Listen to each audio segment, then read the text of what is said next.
Space, the final frontier. These are the voyages of the Starship Enterprise. Its 5-year mission: to explore new worlds, to seek out new life for new civilizations, to boldly go where no man has gone before. Awesome. Thanks, Joe. Way to go. Way to go, JR son Joe. I'm John Madsen. I'm in Salt Lake City. Oh, and I'm J.R. Fillmore, and I'm in Honolulu, Hawaii. Quite a distance. You know, it's kind of amazing. We were just talking. We're achieving more technological advances in 2008 than is depicted in the 23rd century of Star Trek as depicted in the 60s.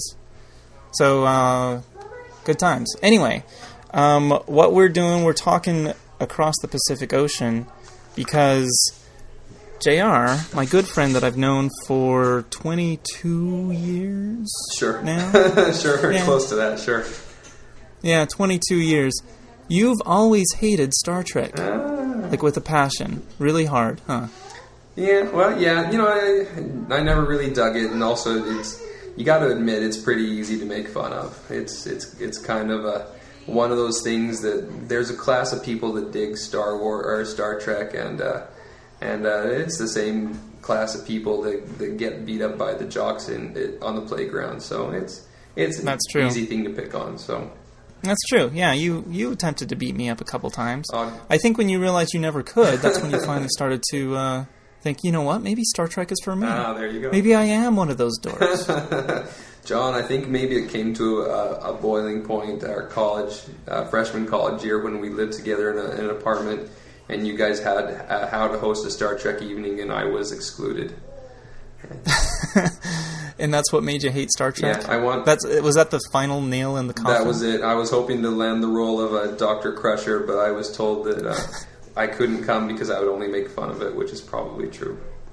We'll have to, you know what, we'll play that again. I actually recently played that How to Host a Mystery Star Trek about 6 months ago. 6 months ago or so.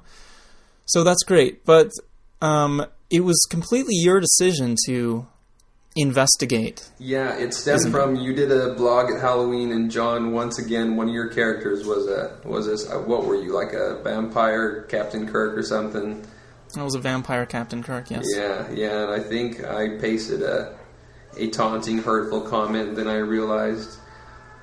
And I think what it came down to, John, is it turns out here at the Fillmore house that I probably do about half the cooking, and I've got a daughter who loves to say how disgusting something is before she even puts it in her mouth. And I realized, you know what? I've been doing the same thing to John about Star Trek the whole time we've known each other. So might as well give it a shot. And if I still hate it, at least I can be educated about my dislike for it.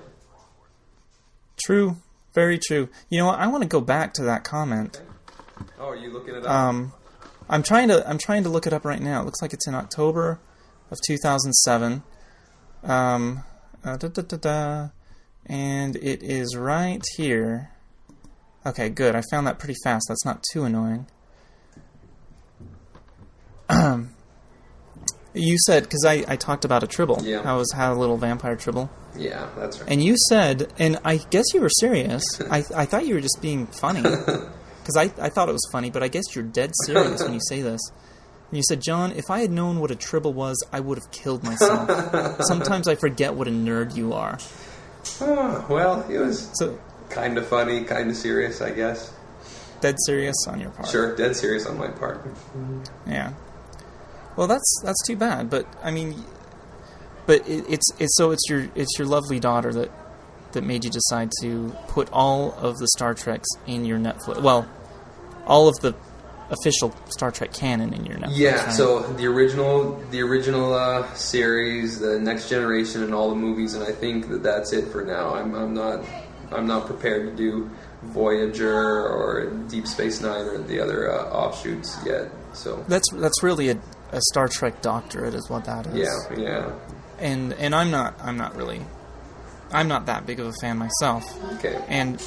But in a way, you're actually a much bigger fan than I am because you just finished the first season, and I think you've probably seen more Star Trek episodes than I have because I've never actually sat down and watched them all.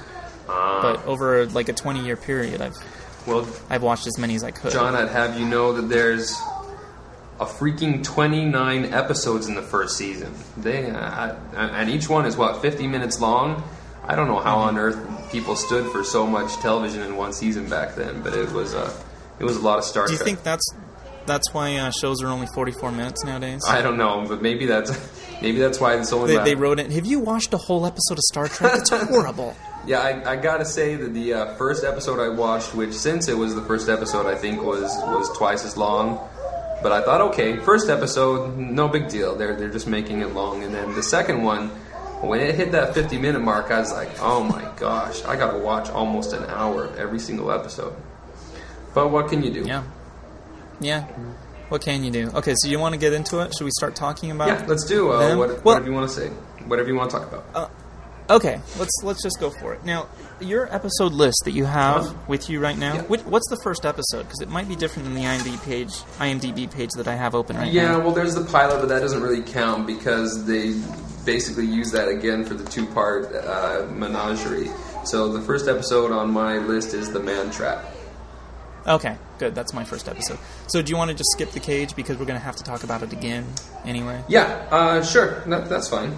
Yeah. Okay. The Man Trap. I just happened to see that yesterday. Okay. For the first time in about 10 years. Okay. So that's pretty good.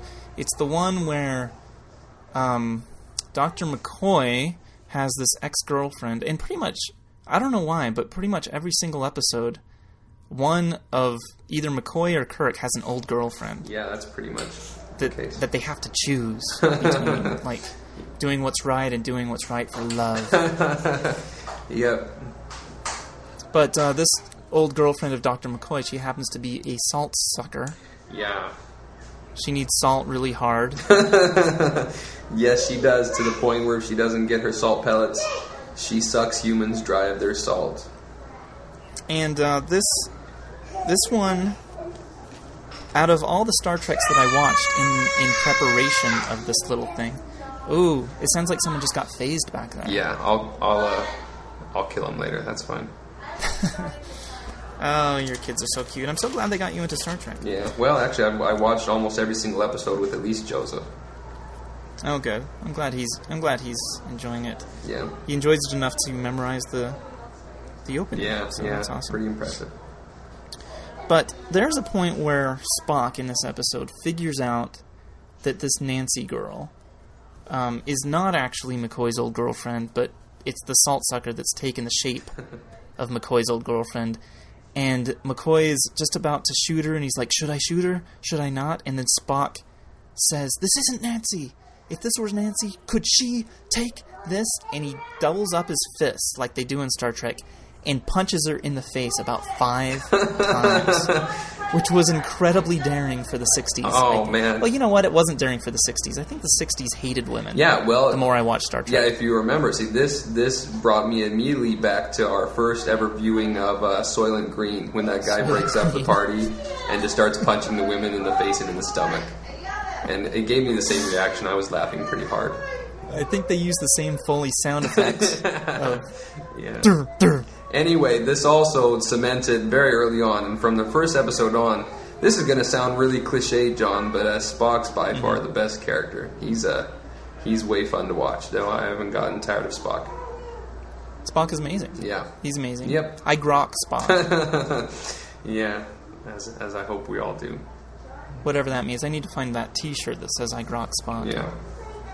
Which, of course, is the T-shirt Dana Carvey was wearing in the Star Trek convention. Yeah, where they... On the famous Saturday Night Live, where William Shatner says, "Get a life, you freaks." Yeah, which they were actually making fun of when that guy from Rocky Horror Picture Show did that to a real live audience. Really? Yeah, I don't know if you knew I that. didn't know that. Yeah. Was it Tim Curry? Did he do No, that it was one of the other actors. Anyway, I digress. We'll have to do a big, huge thing on Rocky Horror Picture Show, since that's something I've never seen in all my life. Okay, so that's The Man Trap. It was pretty good. Uh-huh. I liked it. It's one of the ones I remember kind of well, and it's one of many where it's the last of its race and